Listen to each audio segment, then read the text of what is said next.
Students, I'm Muhammad Tariq from Learn Well with Tariq Sir, presenting a new video for the students of class 7th from English NCERT book Honeycomb.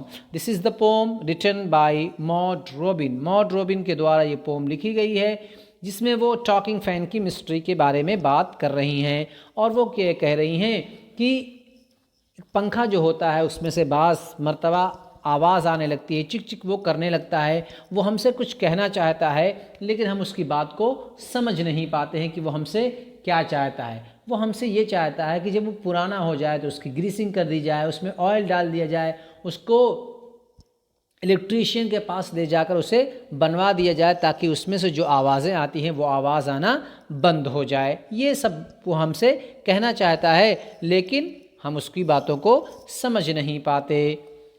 आइए शुरू करते हैं। Is there a ceiling fan in the room where you are sitting now? क्या ceiling fan है उस कमरे में जिसमें आप अभी बैठे हुए हैं? सीलिंग फ़ैन मतलब छत वाला पंखा। इज़ द फ़ैन क्वाइट और नॉइजी? क्या वो फ़ैन जहां आप बैठे हुए हैं जिस रूम में वो बिल्कुल शांत है या आवाज़ कर रहा है? इफ़ इट इज़ नॉइजी, अगर वो आवाज़ कर रहा है, you may be sure it is a distant relative of the talking fan in the poem which you are going to read. अगर वो आवाज़ कर रहा है तो आपको पक्का समझ लेना चाहिए, आपको श्योर हो जाना चाहिए कि वो दूर का रिश्तेदार है टॉकिंग फ़ैन का। इस पोम वाली टॉकिंग फ़ैन का वो दूर का रिश्तेदार, डिस्टेंट रिलेटिव मीन्स दूर का रिश्तेदार, जिस पोम को आप पढ़ने जा रहे हैं। Once there was a talking fan, एक मर्तबा की बात है कि एक टॉकिंग फ़ैन था, बात करने वाला, जिसमें से चिक चिक चिक चिक की आवाज़ें आती थी। इलेक्ट्रिकल हिज चैटर, उसकी जो बातें थी, उसकी जो टॉक थी, चैटर मीन्स टॉक, उसकी टॉकिंग वो इलेक्ट्रिकल थी, बिजली वाली थी। I couldn't quite here what he said, मैं कभी शांति से नहीं सुन सका कि वो क्या कहता है। And I hope it doesn't matter, और मुझे फ़र्क भी नहीं पड़ता कि वो क्या कहता है, उसकी टॉकिंग कैसी है, वो क्या चाहता है। Because one day somebody oil his little whirling motor, क्योंकि एक दिन किसी ने उसमें ऑयल डाल दिया।